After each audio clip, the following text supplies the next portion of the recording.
Well, hey friends, how's everyone doing today? Hope everyone's having an amazing and super day so far. Tamie M coming to you from tamiem.biz. If we haven't met before, I'll take a quick moment to introduce myself. I am an empowerment coach for women. I help women break free from painful relationship patterns so they can experience the love they deserve once and for all. Finally, at long last. And what I want to talk to you about today is the difference between safe and unsafe people. The difference between safe and unsafe people. And, you know, the reality is you'd think that once we step into adulthood, we'd have a pretty good idea in terms of being able to, you know, spot the difference, right? And then, you know, make our decisions accordingly. But I know from experience, my own personal experience and my experience working with clients and even just, you know, friends and family and what have you, like just as a human being here on planet Earth, I know from experience that that's not always the case. Sometimes, even into our 50s, 60s, and 70s, we can be really naive in that regard. Sometimes we can be in the habit of going to the hardware store looking for milk. Going to the hardware store looking for milk. So think about that. What we really want and need is milk, and we're going to the hardware store looking for it. And what ends up happening is we get hit over the head with a hammer, right? So I think you can probably, you know, get the analogy there, right? It's really important in terms of taking care of ourselves and loving ourselves that we're able to tell the difference, that we take the time to really discern. It's not about being judgment and condemning people and being unreasonably or unnecessarily critical, but just being smart and wise and exercising our power of discernment so that we're going to the right people for the right things, right? So that we're going to the right people for the right things. And the reason I chose this subject today specifically is because I've opened a program today called the Freedom Class for women who are just sick and tired of repeating the same, you know, bullshit, painful patterns over and over again, often in their romantic life. But if it's going on in our romantic life, it's also going on in other areas of our life, right? So it's not strictly about romantic relationships. It's about looking at ourselves and doing the work necessary to up-level, shift, heal, release, forgive, all of it, from the stuff that we carry that attract these dysfunctional and painful and difficult relationship patterns and people into our lives, right? So that opened today. I've got a bunch of new students taking off with that. And I think in any situation in life, it is critical that we take the time to discern the difference between safe and unsafe people, but never is it more important than when we're going on a deep dive doing some real personal work. Never is it more important than when we're going through that sort of phase. It's really up to us to take care of ourselves and set boundaries and support ourselves in every possible way. And part of that is sharing with others. I know in my own healing and recovery journey, I could not have done it by myself. And I don't even think I could have done it, come as far as I did, alone in a room with one therapist. Like, it really did, over a period of time, require the sharing and learning from some different individuals who I ultimately learned to be very selective about who those individuals are. But it's a big piece to the journey. It's a big piece to the journey. So we want to make sure that we're choosing the right people. Like, when I think about, you know, some of the people that I used to go to for advice 15, 20 years ago, you know, like where I'm at today, looking back over my shoulder, like the people that I used to look up to and value their opinion over my own even, and I'd go to them for advice, asking them what they thought or what they felt I should do in any given situation or what their opinion was. And because of the nature of my upbringing and a lot of the narcissistic abuse that I endured and, you know, all of this stuff, I was wired in such a way that I was drawn to people who resonated at the same frequency as my family of origin, which was not a good thing. It wasn't a good thing for me, you know?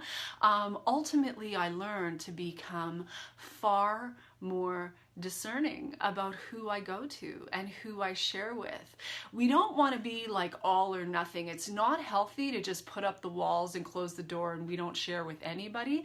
That's not the solution. We don't grow and evolve and heal and all of that good stuff again in a room by ourselves. It's never going to happen. So, we're social creatures, we're social beings. We need the support of others, in particular when we're doing some deep dive type work. Like I got a bunch of girls, starting on a new journey today. Really, really critical that we are supporting ourselves in terms of having safe others to go to. But I want to talk about what makes the difference between safe and unsafe, because no matter how old you are, I know, because I talk to folks, I talk to women in particular, but I talk to folks every day who, can't believe they did it again, who forget that when people show you who they are, believe them the first time, who forget that, a lot of people are more curious than they are sincerely, genuinely concerned about your best interest and your welfare. A lot of folks are, all about, sitting and, feigning sincerity when really what they're doing is gathering ammunition that they're going to hurt you with later down the road. A lot of folks are even well-meaning, but just don't have the experience or the awareness or the tools to be able to give you really good advice, as well-meaning as they are. Their heart might be in the right place, but if they don't understand what you've lived, where you're coming from, they're going to say things to you that are, not necessarily going to be in your best interest. So it's critical, and oh yeah, let's not forget, a lot of folks just get off on gossiping, right? Like that's the truth. A lot of folks just get off on gossiping, no matter who they are, Like I can remember, having back in my 12-step, I went through 7 years of deep immersion in 12-step, and it was good for me. I learned a lot. It was definitely, I wouldn't trade those days for anything. But one of the things that I learned is, no matter how long someone's been walking around those rooms and showing up and doing the deed, doesn't necessarily make them well, like real well, right? Like they might talk a good talk because they've been hanging around for a long time, but that doesn't necessarily make them well or safe. So at the time I had a sponsor who I was going through some major work, and she was wonderful in a lot of ways. It's not always all good, all bad. She was wonderful in a lot of ways, but she had a tendency to talk about others' personal stuff, which should have been my first red flag, right? Like she had a tendency to tell me things about other people that she had sponsored that she really had no business telling me, right? So that should have been my first clue, but it did ultimately get back to me how she and another mutual friend had been on the phone talking about some of the most deeply personal things I could ever possibly share with her. And it had been shared with this mutual friend, who then shared it with this mutual friend, who came back to me and said, by the way, like you really need to know that this is what's going on. Really, really not cool, especially for someone who's, touting like a couple of decades of so-called recovery under her belt, right? Like really not cool. Just a total lack of boundaries, a total lack of, honor and integrity with regards to the kind of personal, relationship that we had. And, the trust was annihilated and it would never be restored after that, right? But a really important lesson for me to, finally get it, right? Like it's critical that we choose the right people. So anyway, enough with the rant. I've got some bullet points here that I want to go through with you. I like my bullet points. If you're new to my broadcast, you'll know that I like my bullet points because it helps keep me on track, so that I'm sure to give you all the good stuff. So let's start with unsafe people. Some stuff that you really want to keep in mind. What are you looking for? right? And this doesn't mean we throw the baby out with the bathwater and you can't have friendship or relationship or, you know, some sort of relationship with these folks, but maybe they're not like your first go-to people when you're sharing a difficult time that you're going through, or, you know, some stuff that, you know, whatever's going on, right? Maybe they're just, you know, over here, and they're not your close inner sacred circle that you know you can trust, right? So unsafe others, how do we recognize them? Well, first of all, they are often incapable of listening because they themselves are still wounded. They are often incapable of listening because they themselves are still wounded, unrecovered, not yet healed, or even healing for that matter, or really are of a low empathy nature. So they may not be full-blown narcissists, but they might have some narcissistic traits, as a lot of unrecovered codependents do. They're of low empathy, their nose is in their navel, they're still not, you know, connected to their own feelings. They still haven't done their own work. A lot of stuff plays into that, right? They're lacking emotional maturity, no matter how old they are. So they are of a low empathy nature, and thus are themselves low functioning emotionally. They might be very high functioning in other areas of their life, but, you know, in terms of interpersonal relationships and their own relationship with themselves, and, you know, they're not vibrating at the highest level, and they're not necessarily high functioning. So that was first. Next, they appear to be listening but are preoccupied with their own agenda. You ever talk to someone and you know that they're not listening because they're too busy thinking about what they're going to come back with, or they're elsewhere entirely? They're looking over your head, they're looking over your shoulder. They're not really listening because they're preoccupied with their own agenda, which is entirely different from yours often.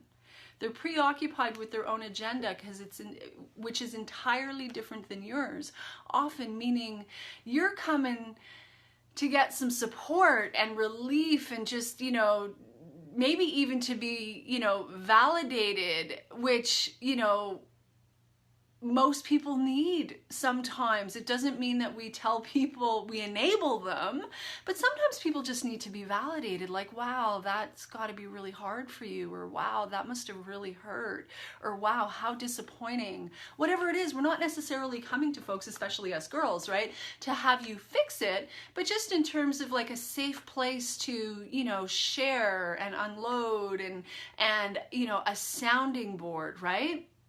Well, if their agenda is entirely different from yours, like, you know, it's about diminishing you or discrediting you, or, you know, manipulating you to see it a different way, or whatever it is, it could be a million things, right?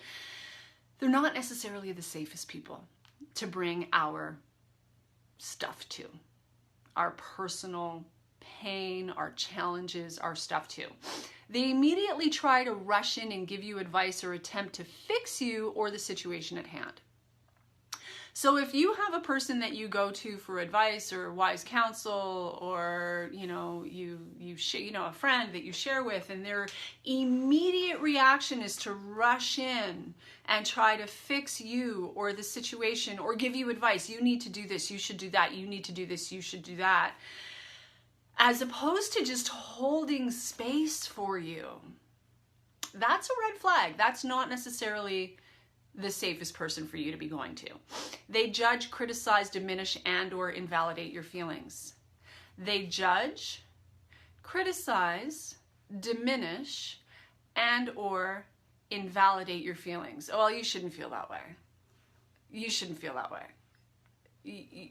We feel the way that we feel for our own reasons, and, you know, if you're tuning into this, then chances are good you're either on or soon going to be on a path where you're really going to be getting in touch with your feelings. And, you know, feelings are not facts, but what we feel is true for us, certainly in the moment. And going to someone who is going to invalidate your feelings, not a good thing, not a good choice, not a good choice. They have rejected or abandoned you in the past. they have rejected or abandoned you in the past. You know, sometimes, again, you know, we go to the people, until we've done our own personal work, we'll tend to go to the people who resonate at the frequency of, you know, who resonate with us and vibrate at the frequency of our family of origin. And for many of us, that's not a good thing. That's not a healthy thing. And even though folks have been hurtful or betrayed us or rejected us or abandoned us somehow, you know, on and off friendships for no good reason. Like there's, again, so many ways this stuff can show up, right? But, you know, close the door, open it, go away, come here, love you, go away, you know, mixed messages, all that kind of BS and nonsense going on. Often we, you know, these are the folks that we gravitate to, you know, we want to bond with and connect with. And it's like this unconscious drive or desire to heal, you know, the wounded inner child inside of us, which is really going on. And we're going to the people who resonate at that level of the people who originally hurt or rejected or abandoned us. And then we end up getting hurt and rejected and abandoned all over again. And again, if you're in the midst of, you know, a program like my girls just started today, a deep dive, like that can be really, really destructive. It can be really, really destructive. It can really set you on a tailspin unnecessarily. So like this is just such a critical piece, right? Such a critical piece. So when people show us who they are, we got to believe them the first time. Doesn't mean we have to necessarily go no contact. Sometimes that's the best thing. I've done that a fair bit in my life because it is the best thing. But that's not always necessarily the case. But it's just that, you know, those are the folks that, yeah, we can have coffee with them and we can talk about, you know, the weather or a bunch of superficial things or whatever, or be there for them, right? Because we know how to show up and hold space sincerely and, you know, not betray and be loyal and what have you. But we don't necessarily do the same thing with them. So be very, very careful. Like if we're trying to bond with folks who are a match to our original wounding through, you know, sharing of our most personal selves, and we know that they have a tendency to betray, reject, abandon, gossip, whatever it is. Avoid that. Avoid going there. They have betrayed you by talking about you and your confidences in the past. Well, we kind of already touched on this, right? Like if they've already done it, if they've done it once, they'll do it again. If they've done it to others with you, they're going to do it with others about you, to you. If they'll do it with you, they'll do it to you. Right? So, you know, and I gotta tell you, in all honesty, you know, for all the work I've done, that's one that really took me a long time to really get. Like even a couple of years ago, I made some assumptions about a woman in my life who I've, you know, known since I was 14 years old. And I made some assumptions about, you know, given the nature of her position in life, you'd think that she would have a good amount of discretion, and she didn't. She didn't. The truth is, I sat there one day listening to her talk about someone else and their personal life in great detail. Someone I've met once, right? Like not, you know, I mean, that was a huge red flag, and I chose to ignore it. I chose to ignore it because I really wanted the relationship. I really, really valued the relationship. But for her, I mean, it's not that she's a bad person. She does a lot of good work in a lot of ways. But she lacks boundaries in that regard, and she really hurt me and betrayed me ultimately. But I had a warning. I had a warning when she was doing it with me. When I was sitting there listening to her do that to someone else, I should have known. Maybe I don't share all my deepest and most personal stuff with her, so that she then turns around and shares it with a whole bunch of other people who are super close to her and her family, but like they don't know me. And surely they're judging me just based on the limited amount of information. So I got really hurt and betrayed in that situation. So, you know, just because someone holds a certain title or position in life, they're more senior to us, you know, we really value the friendship or the relationship, doesn't mean that they've got good common sense in that regard. I've learned, unfortunately, right? You'd think, but sometimes we tend to give people the benefit of the doubt based on, you know, how we would behave. We expect people to behave the way we would behave, and they don't. So watch what they do, not what they say. Always, always, always. They attempt to manipulate or control you. Unsafe others will attempt to manipulate or control you. Your perceptions, your feelings, whatever. They attempt to manipulate or control you. Gosh, I could speak to this one, you know? I could so speak to this one. I've got a friend. We've been friends for decades and decades, like easily 3 decades. Great girl, I love her to death, but you know, I've learned that, you know, I have to be very careful about the kind of conversations that I have with her, because if it goes in a direction that she can't handle, really, I believe is what's going on, in her controlling way. She doesn't see it that way, but I think that's really what it is. If it goes in a direction that is outside of her scope, her realm of what she can deal with, she becomes very controlling. And she attempts to control me through facial expressions and, you know, comments and no, you shouldn't feel that way, or that's wrong, or, you know, whatever it is. And it's, you know, that's not a safe person. That's not a safe person. Doesn't mean we can't have a friendship or a relationship, but I don't share my deepest inner world with her anymore. Used to, not anymore. Don't do it anymore. I've learned. Next, they gaslight you. They gaslight you. So if you don't know what this means, gaslighting is when someone causes you to doubt your reality. When someone causes you to doubt yourself or your reality. Like, that never happened. I never said that. It wasn't as bad as you remember it to be. You're exaggerating, you're embellishing. They cause you to doubt yourself and or your reality. Now, the truth is, we know what we live. We know what we live. But if we have been, especially if we came through a family of origin that was very unhealthy, toxic, dysfunctional, whatever, if we have, you know, come through that sort of situation, I myself was gaslighted a fair bit as a kid and growing up, and then into adulthood, I was very susceptible to being gaslighted and would attract people who do this routinely. And it's not cool. And then finally, one day, someone looked at me and said, "Tamie, you know what you live." And it was like a switch, right? And I stopped doubting myself. I know what I live. I know what I live. I know what I feel. I know what you bloody well said. I know what you bloody well did. Yes, we all have our own perceptions of reality and what have you, but I know what I live. You can't tell me you didn't beat me when I was a kid when you did. You can't tell me you didn't say XYZ last week when I know perfectly well that you did, right? Like, I mean, there's, again, a million ways that this can show up, but gaslighting is such a destructive thing. And if you're susceptible to it, I want you to start repeating to yourself over and over and over and over and over again, I know what I live, I know what I live, I know what I live. And then stay the hell away from people who tend to gaslight you. Stay the hell away from people who gaslight you. Not safe people. Now, it is important to understand that when we are talking about who do we go to share our struggles with, our challenges with, our most, you know, deep seated, you know, sensitive emotional stuff, our personal stuff, the stuff that we don't necessarily want the whole world to know, or anybody else to know for that matter. It's important to know that most people are going to fall into the unsafe category. Most people are going to fall into the unsafe category.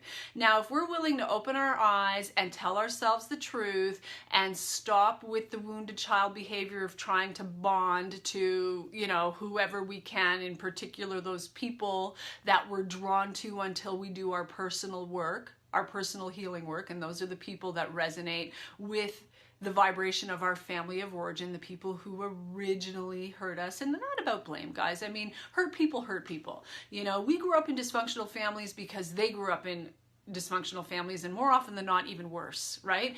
And so on and so on and so on, right? So this isn't about blame, but let's call it what it is, right? Like, you know, I've heard it said, you know, there comes a point where you got to play pin the tail on the donkey if you want to get well. You got to play pin the tail on the donkey if you want to get well. It doesn't mean that we live in blame, right? But we got to tell ourselves the truth.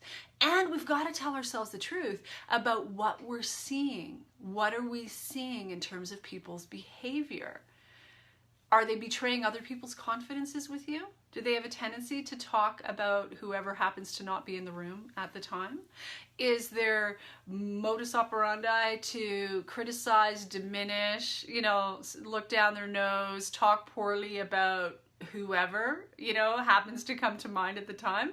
These are not safe people. They're not safe people. So you can have a certain relationship with them. Years and years and years ago, I remember a therapist saying to me, you know, okay, you can't have, you know, cake and ice cream with that person, but maybe you can have warm tea and cookies. You know what I mean? Like, you can't have the full-blown sundae of a relationship with that person.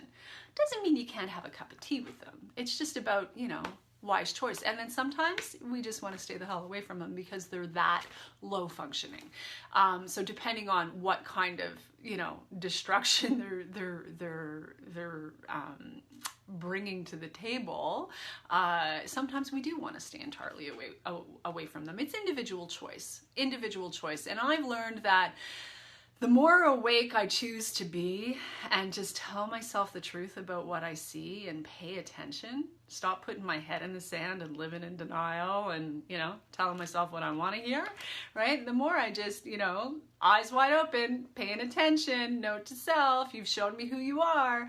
I believe you. It's all good. No judgment, no condemnation, but I believe you. You've shown me who you are for now. So until you show me otherwise, I'm going to believe you on this, right? So I kind of went off on a tangent there, but essentially that's the place we want to be, paying attention and telling ourselves the truth in terms of the choices that we're making. Now, how do we recognize safe people? How do we recognize safe people? Who's safe? Well, you know, there's always, you know, I was on the phone with a potential client last night, or, well, we were actually chatting back and forth, and she's like, are you under client confidentiality? Like, is there, you know, is that in place? And I have a contract that I sign with all of my clients so that both sides know exactly what their responsibility is, what we do, and I'm spacing the words right now, but client privilege. Essentially, you know, is there something in place where I know that professionally you're in a position where you can't just run off on the mouth, you know, with regards to my personal stuff? And absolutely, I sign a contract with you in that regard. Absolutely. So, you know, whether you're working with a coach or a therapist or, you know, a counselor or some other kind of professional, you want to have that kind of agreement in place, especially if, you know, you don't know them very well and you're just sort of stepping into a new relationship until, you know, you've traveled down the road a little bit and you know that they're trustworthy because they've shown you that consistently and predictably. So there's always those types of relationships, right? But just out there in the general world, or for those of you who, you know, some form of 12-step is really appropriate for you, whether you're an adult child or a recovering codependent or a recovering love addict, or you're dealing with some sort of, you know, addiction issue so that you can get to your other issues, all of that, right? So how do we know when we step into those environments, or, you know, when we're talking about friends and family and, you know, new people coming into our life and what have you? Well, let's go through a list of, you know, really the criteria that you want to be looking for, So first and foremost, they do not react with any of the aforementioned responses. So everything that I just went through, and I hope you were taking some notes, everything that I just went through, they do not react with the aforementioned responses. They make eye contact with you. They make eye contact with you when they're talking to you. They're not looking over your head and looking over your shoulder and looking at their watch, and, you know, they actually are genuinely, sincerely interested. You can feel them holding space for you. You can feel them holding space for you. Okay? They are able to listen intently with sincerity, genuine interest, concern, and compassion.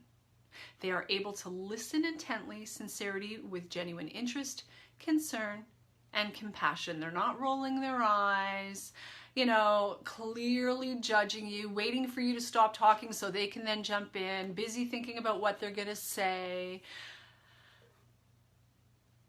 Judging you often is how it shows up, right? Like you can just see it written all over their face, right?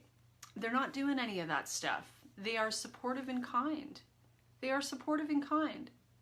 Whether they agree with your perception, your experience, your feelings, irrelevant. Whether they understand your perception, your experience, your feelings, irrelevant. I sometimes have people bring stuff to me that I don't completely understand right off the bat, but I can listen and be supportive and non-judgmental and kind and hold space regardless. I don't necessarily have to have had the exact same experience to be able to empathize with, wow, how that must feel for you, right? So they're supportive and kind. They tend to be sympathetic and don't try to rush in and change you, your situation, or your feelings. They tend to be sympathetic and don't try to rush in and change you, your situation, or your feelings. Oh, you shouldn't feel that way. Oh, you shouldn't feel that way. They don't do that. They don't do that. They validate you and your feelings, even if they don't understand them. Wow, that must be really hard. Oh, that's gotta hurt. Wow, I can't even imagine, you know, like for example, I'm not a mother, and many of the women that I work with are. So sometimes we'll be talking about a circumstance that I can only imagine the pain that would be. You know, I've got some clients who are dealing with some really, really difficult stuff with their adult children, and they're being, they're not allowed access to their grandkids, for an example. Excruciatingly painful. Like one of them in particular, I worry that it could take her out. That kind of pain. I'm not a mother, so I can't actually completely relate with the intensity of that pain, but I've lived my own incredibly intense pain in my life. And pain is pain is pain. So I can only imagine how excruciatingly painful that must be for you. So that's what I mean. You know, even if they don't understand 100%, they still have the capacity to empathize and validate your feelings. Because if you feel it, it's true for you. If you feel it, it's true for you. Nobody has the right to tell you what you should and should not feel. They are consistent in how they show up in your relationship. They are consistent in how they show up in your relationship. If they're dropping you like a rock and then coming back when it's convenient for them without making a sincere amends and giving you a real explanation, you know, they're not sincere, they're not consistent. They've hurt you in the past. Like, that's a lot of information. You pay attention to that. You don't just ignore that and allow them to come back in and do it all over again and then do it all over again. Folks need to show up consistently, predictably. Healthy people will show up consistently and predictably for you. It doesn't mean that we don't have our bad days or our difficult phases, and sometimes we're busier or more stressed or less available or whatever it is, right? It's up to each of us to manage our own boundaries and what we're capable of doing in terms of being there for folks. But healthy people will be consistent in how they show up. They will be predictable in how they show up the vast majority of the time. So you're looking for that, consistent, predictable. And they do not betray, abandon, reject, or hurt you. They do not betray, abandon, reject, or hurt you. Now, human beings on planet Earth, sometimes we're accidentally going to step on someone's toes, or someone's accidentally going to step on ours. How do you know you're dealing with a safe person? The moment they realize that they've accidentally hurt you, because they'd never do it intentionally, they apologize profusely and want to know how they can make it right. And it isn't a habit. It's not something that they do over and over again. It's an accident, by accident. It wasn't my intention to hurt you, and they make it right. They want to make it right.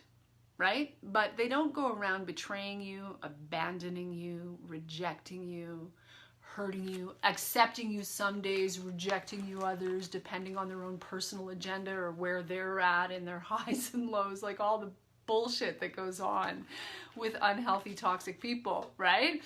So safe people aren't going to do any of that stuff with you. And, you know, you might have to really search. You might have to really search in order to find, you know, the right 1 or 2 safe people. You know, if you've got 3, you're pretty darn lucky. You might have to search. One of the things that I've learned to do with new people in my life, like over the years, is just test, you know, share a little bit, observe, see how that goes. Are they showing up in a way that appears, based on everything I just shared with you, to be safe or unsafe, leaning more in this direction or leaning more in that direction? So you test it, you share a little bit, see how it goes. If that goes well, then maybe next time you share a little bit more, and you test it back and forth until over a period of time you've got some consistency there. You know, you've got some consistency there. You know, I've got some friends in my life I know without a shadow of a doubt would never betray me by sharing my personal stuff with anybody. And they know they can trust me in the same way because we've got that history together. And it's been built up over time with sharing a little bit and sharing a little bit more and sharing a little bit more. And if you're testing that and they're showing up in any way that reflects the stuff on the unsafe side of the list that we've just gone through, take a step back and understand that that person belongs in that category, not this category, right? Again, it doesn't mean you can't have anything to do with them. They're just not the person that you go to necessarily when you got some personal stuff that you need to share with a safe sounding board or in a safe place. They're not your go-to person. That's all. And really, guys, you know, again, like I said at the beginning of the video, it's you'd think that this would be common sense, right? But it's amazing it's not. It's amazing. Like some of the most high-functioning people I know in certain areas of their life still, you know, struggle with this. And for all of, you know, my growth and my healing and my education and the information that I have and the experience that I have, you know, a couple of years ago, I was still, you know, learning this lesson. There were a couple of people, a mentor from years ago who came back into my life, and, you know, he's a lot of great things in a lot of ways, but the farthest thing from a safe person for a number of reasons. And I needed, after 10 years of being apart and him showing back up in my life, I needed to be reminded of what that looks like, what that feels like, what that feels like. It feels awful when our tendency is to go to the hardware store looking for milk and we're getting hit on the head with a hammer instead of, you know, loving, safe, nurture, support, you know, someone who's capable of holding space. You know, folks who have no boundaries have no boundaries. And when you see that they have no boundaries by virtue of how they behave where it has nothing to do with you, know that when it has something to do with you, they're not suddenly gonna all of a sudden have boundaries. It doesn't work that way. So, you know, I had to make some decisions with a couple of people whose relationships I really valued, but they didn't meet the standard of what I want in my personal life. They didn't. Unfortunately, they didn't. So, you know, thank you for the lessons and all that I've learned from you over the years, and light and love, and I love you from a distance. But in terms of my close inner circle, they don't qualify. They don't qualify. That's not on me. That's not on me. That's on them. I have a right to have standards. I have a right to have standards. And the folks who are in my close inner circle are freaking fabulous. They're fabulous. So what's really cool is that once you choose to love yourself enough to set these standards and to hold that bar where you need it to be, you make space for healthier people to show up for you. You make space for healthier people to show up for you. It's a beautiful thing. So love yourself enough to make that kind of space. Guys, I hope you got some value out of this today. If you liked what you heard, don't forget to like, comment, and or share. Once again, my name is Tamie M. I'm an empowerment coach for women. I help women break free from painful relationship patterns so they can finally, at long last, experience the love that they deserve. I've got a new program that just opened today. I'm super excited about it. So if you haven't heard about it, it's called the Freedom Class. The Freedom Class. It is an 8-week intensive program. It includes a bunch of one-on-one coaching with me, as well as pre-recorded class modules, assignments, all kinds of amazing stuff really goes along with this program. So if you're sick and tired and sick and tired and sick and tired of being sick and tired, and you're tired of being hurt and disappointed and struggling with, you know, the toxic people in your life, if you want to make your last bad relationship, like for real, I've got a program that will absolutely freaking change your life. I am so super proud of this particular offering, because I know it's going to change a lot of lives, and the doors just opened this morning, so it's exciting. So if you want some information on that, drop me a comment or send me a private message. Reach out to me. Facebook is a great way to reach me. So either way, drop me a comment, send me a private message, reach out to me, and we'll get on a free discovery call and see if it's a good fit for you. And with that, I'm going to call it a wrap. So as always, I will leave you with this. Know your value. Know your value and unlock your freedom. Mwah. Much love, guys. Bye for now.